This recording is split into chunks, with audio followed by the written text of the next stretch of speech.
me, Marie, with my husband, Dan, and we're here for another episode of Not Quite Live with Marie and Dan. It's how many days before Christmas? 11 days before Christmas. Are you making faces next to me? I'm always suspicious of you. First of all, I want to make sure, is there anything under the counter that you're hiding from me this time? So look out. I'm looking. No water bottles. Comes later. No, you got a nice little bouffant going there. What's happening there? Huh? Just leave it alone. Don't touch the hair. So it's 11 days before Christmas. Have you got all your shopping done? Not really. Who do you have to shop for? Just you. Yeah, and how long do you wait to do that usually? Actually, well, some of it is not shopping because I have gifts that involve, are a bit more involved than going out to a store or, in your case, just clicking a button online. I'm far more engaged in the process than that. Okay, well, what about the gift for your father and the gift for Oh, yes, Lisa? he did. He made it. Shh, she's going to watch this. Don't tell her. Well, she doesn't know what it is yet. Okay. But he did do a really cool painting for my dad, which he's going to love. It's our little spot that we go on the boat. It's really cool. And my father doesn't have any way to access this, so he'll have no way to know about that.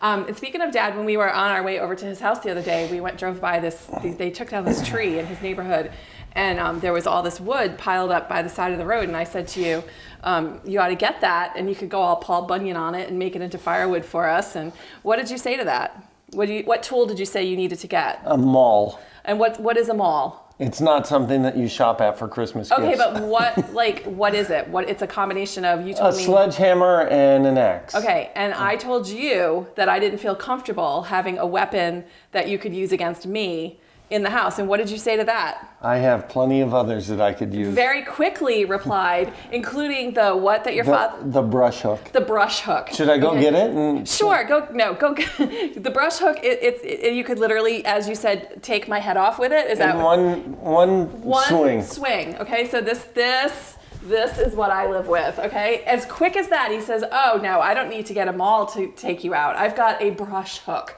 I'm like, "Oh, that's awesome. What else do you have that you could do me in with?" There's a couple of machetes out there. Let's see. I could run you over with like the lawn tractor, I think I might be able to the run snow faster than that. the snow thrower. So what do I tell you though? Because I'm always worried about, because he likes to ride his bike in the dark. Yeah, if I'm going to get run over by a car, you want to be the one to run me over. Exactly. So I tell him, don't get hit by a car while you're out there. The only way you're on the wrong end of a car is if I'm driving it. So, maybe I had the brush hook comment coming, I'm just saying, but it was very quick, and there was no hesitation. Oh, don't worry about the maul. I've got a brush hook that I inherited from my father, no less. Oh, so this is my life. And speaking of Christmas gifts, I am having a hard time topping what I got you last year.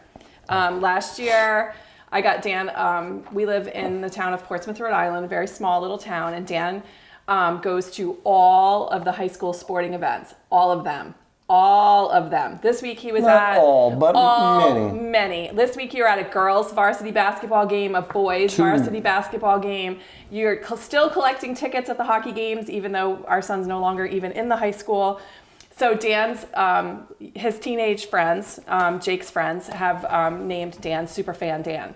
So I got him a Portsmouth jacket, and it says Superfan Dan on it, and I put Jake's number 9 on it from when he was a hockey player, and Dan loved that gift, and everybody loves that nickname because it's so true. Like, the parents are there like, we don't want to be here, Mr. Force, why are you here? So the other perfect gift I got you once was when I got you your first sewing machine.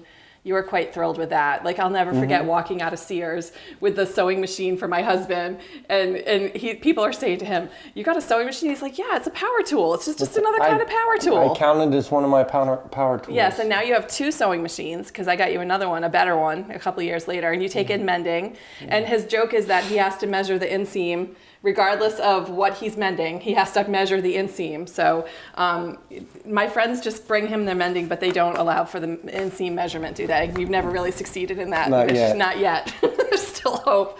One year, the kids gave Dan this world's greatest dad mug. And recently we cleaned out all the mugs. They pile up, right? We had lots of coffee mugs. Lots of coffee mugs. And so on the day that Jake was leaving for college, I find this beauty in the recycling bin. I'm like, what, are you done? That's it? It's over?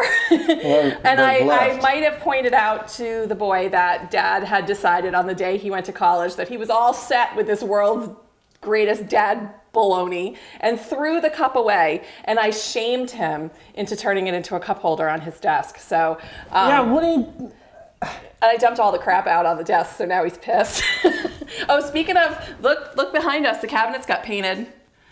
Yes, they did. Our friend Tony painted the cabinets, and I love them. Now we have to paint the trim because the cabinets are a little whiter than the trim, so it's the whole mushroom element of which we were afraid of. But I still say I could have done it. I was talked out of it by everyone. Everyone talked me out of it. I still say I could have gotten it done, but Tony and his partner, it took them like a week to do it, so I probably don't really have a week that I could spend on that, especially lately. Because one of the things on my agenda for today is to discuss the unbelievable writing frenzy that has been going on in this house. Oh. Yes, to the point that everything hurts. Marie, too. She wrote some, too. Everything hurts. I had a massage, and it still hurts. I finished the big secret project that I still can't talk about, but I will hopefully be able to soon. And I also finished Here Comes the Sun, which is Wade Abbott's book that the readers of the Vermont series have been excited about for a long time, because I first started talking about the romance that plays out in that book in book 2, which was out. What are you doing? I'm just looking at that. You're distracting me. And you got a wicked big eyebrow hair sticking straight out too. I can't even look anywhere but at that. No, you can't see the agenda. Why didn't I get one of those? Because you don't need to know what we're going to talk about. You're just along for the ride, okay? So that's not the final agenda. I'm just telling you. What do you got things just to add? Just go ahead. Yeah, later. No. That's not how this works. I'm the producer of the show. You're just my stooge. Carry on. So also I've finished Wade's book, and I'm working on the new Fatal book that's due at the end of February. But I also signed a new contract for 3 more Fatal books with Harlequin for books 14, 15, and 16. So more Sam and Nick coming. Now, if I could just get book 13 written, that would be really nice. I also want to show you that coming in 2018 are these beauties from Kensington, which is going to release the Gansett Island books for the first time in mass market paper. So the first 3 will be out in 2018. And I love the new covers. Let me tell you, I was a little scared. Did I get all 3? Yeah. I was a little scared because these books are so close to my heart and letting somebody else put new covers on them. But I have to say, I really think that Kensington did a beautiful job. And those books will be out starting in April, May, and June, everywhere that paperbacks are sold. And if you have friends that read in paperback and would prefer to have that version to the ebook versions that have been out for a while, please make sure to let them know. After the first of the year, I have these cover flats for the books. That's what they're called. And I'll be giving sets of these away on my Facebook page on the McCarthy group, so look for that. I also have this beautiful thing in-house, which is an advanced reader copy of Fatal Chaos, which is out February 27th. This is book 12 in the Fatal series. Sam and Nick are back and better than ever before. And I want to just point out the timeliness of my writing here. The first line of this book is, "What did the president know, and when did he know it?" Who knew? Who knew? So, when did you write that? Quite a while ago. So I just think that's kind of funny that headline was in the paper last week. So, all right. So I have 20 of these to give away starting in late January. So watch for that also coming soon. Who was the original person that made that quote? Wasn't it somebody during the Watergate? I think it goes back to Watergate. Yeah, it goes back to Watergate. So, but still, I mean, like, I just think that's kind of funny, you know? Like, I don't try to, there's no attempt to bring current day events into the Fatal series, but every so often there's some crossover. I wanted to point out that I'm also working on something that if I get it done, which is the big if at this moment, because as I said, 11 days till Christmas, I would like to release, I have this little Gansett Island novella I've been working on that will feature a blizzard that comes into Gansett on the day of Christmas, and everybody's plans are scuttled, and Janie's upset that she's not going to be able to be with her family for Christmas. And so, are you singing? White Christmas. Oh, jeez. So, if I'm able to pull it off, that novella, David's cracking up. That novella will be released on Christmas Day through the store on my website. It will not be on the retailers. Did you hear me on that? It will not be on the retailers. It will only be available from my website. There will be more information coming on that as we get closer to Christmas, but I'm hoping for a Christmas Day release from my website. So stay tuned for that. You may hear the dogs barking in the background. We have 2 dogs. They live here. This is not the only way that this production is professional is David's involvement. Every other part of it is a shit show. All right, speaking of shit shows, The Empty Nest. It was nice while it lasted.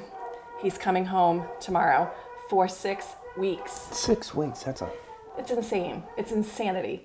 But we're very happy he's coming home, really. Well, And- he won't see this, will he? I think I'm always afraid that they might see us talking about them. One thing I have to say about him, we had to go out and buy him another duffel bag because he has 2. And as you know, all college kids come home toting a lot of laundry. He's got this gigantic laundry bag and he's got a big Florida Gators duffel bag. You know, this stuff has to be able to fit under the bed. You can't get him a big suitcase or whatever. And I say to him, why doesn't all the laundry fit in those 2 bags? Well, Mom, the Xbox has to go in the Gator bag. I can't. The Xbox has to have its own bag, okay? The kid is 19 years old. When do they grow out of the Xbox? David, any insight on this? No. I never had an Xbox. No, but I had Pong. He's showing, I asked him how his, one day last week I told him I had a 5,000 word writing day, which is a really good day. That's a good 2 days, actually. And he told me he had scored some sort of unbelievable play on Madden, as if it was the same thing. And I was like, Jake, aren't you supposed to be studying for finals? He says he's done really well. He told me he had all A's and B's going in, well, probably all B's. Let's not get too optimistic, but that would be very good if that was how he did on his first semester. But God, did that go by fast, huh? He's already coming home and bringing a whole bag with the Xbox because God knows he cannot live without the Xbox for 6 weeks. He can't come home with it without it for a weekend, okay? Weird shit from the internet today is brought to us by Cindy Pearson, and I sent this to David ahead of time, so he'll post the photo on the video. And this shows a lovely bunch of men wearing the outfits that crocheted some clothing that we believe could have gone with the crocheted jockstrap from our first episode. And I would just like to know if the men in your life would wear one of these outfits, because I don't think I could get Mr. Force to wear that even on Halloween. And what else do we have today? You have items for the agenda, you said? Yeah, since you were talking about I don't like when he goes rogue. the wood pile making fun of me, okay? So I don't have the water bottle this week. You're lucky, the squirt bottle. He's got but like some aggression he's getting out there of was an incident. Incident. We're calling it an incident. There was an incident earlier this week that I have no idea. I discovered that she just left for me. Now, here in the Force household, I take care of many of the bills and opening the mail and whatnot, and that results in, like I'm sure many of you do, you have papers that need to be shredded, and you may have a shredder in your house. This could happen to anyone. No, it couldn't. Yes. Do you No, have it couldn't. did you save the So, object? Most shredders, and I've shredded a lot of paper in my day because of my years in the Navy. I You sound like had an old to do man that a lot. talking about your day. Most shredders, can handle maybe 3 sheets or 5 sheets of paper, but no. Oh wait, you're leaving the set? This No, is an it's right unauthorized departure from the set. So I went in to shred a receipt, and I found this in the top of the shredder. And you can see where it's been all chewed up there. And I finally dug it out, and I just wrote no on it and set it over on her pile of crap that normally is on this table, this counter right here. She wrote yes on it. But I went through there. These are our passive-aggressive fights that we Like have. I said, normally you can put about 3 sheets of paper. These are all old canceled checks and everything that, that she cashed for work or I don't know, whatever. And Stuff that's a year's worth. so, okay, it's not 3, it's 22 sheets. You that counted them? I counted them. There's Oh my God, you 22. have way too much time on your hands. Yes, because I need to be digging. I would have more time if I didn't have to dig them out of the shredder. You guys wonder how I managed to write romance novels with this as my inspiration. I've always had issues with office machines. It goes way back, way back. We've never had one that just cooperates for me. So when I chop you up with the brush hook, your little bits are going to go through the shredder. This is premeditated. Premeditated. 22. 22? Well, 22. Almost 20. 22. Have another drink. I are smart. any 22 more? sheets of paper all at once. And she just, the shredder stopped and she just walked away. They left them there. I don't have time for that. You people want me writing books, not feeding 22 checks out of a shredder. What if my fingers got stuck in there? That's the money. You don't. What if that jammed the shredder and caused a house fire? That wouldn't happen. Ask Emily. What? That's the quickest way to cause a house fire. No. Because Emily, when she was first learning to do laundry, and she never wanted to clean out the lint thing in the dryer, and I told her, you have to do that. It's the fastest way to burn down the house. And she says to me, I think if I light a lighter and stick it up to the curtains, that would be quicker. So this is what I live with. She gets that from you. All right, so finally today, before we sign off for the holidays, I gotta get my glasses out. I want you to read about Big Mac and Linda's wedding night. Do something else. I have to get my glasses out of the pocket where I put the microphone thing in there. Oh, geez, you're a mess. Okay. At least they're not falling off and hitting some other guy's junk next to you in the urinal. Shut up. You shut up. Start.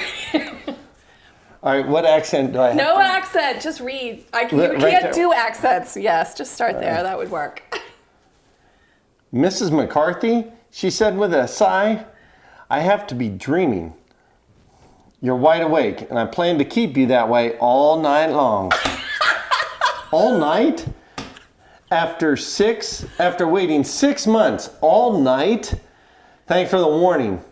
He lifted her into his arms and carried her across the threshold into a modest but lovely hotel room, the focal point of which was a massive king-size bed. The hotel door clicked shut behind them, echoing loudly in the room. They were finally alone. They were finally married. They finally had forever to spend together. And Linda was breathless with anticipation for every minute she would get to spend with him. It had been just over 6 months since the first time she'd laid eyes on him, but it seemed like they'd been waiting forever for this moment. And we're done. You so stink at that. All right, well, why do we do it then? Because it's so funny. So then I don't stink at it. All right, well, that's all we have for this episode. I hope everybody out there has a really wonderful holiday season. Happy Hanukkah, Merry Christmas, Happy Kwanzaa, whatever you celebrate. We hope you enjoy it with the people you love best. And we will be back after the first of the year with more tomfoolery for you. Take care. Merry Christmas. Happy New Year. Bye.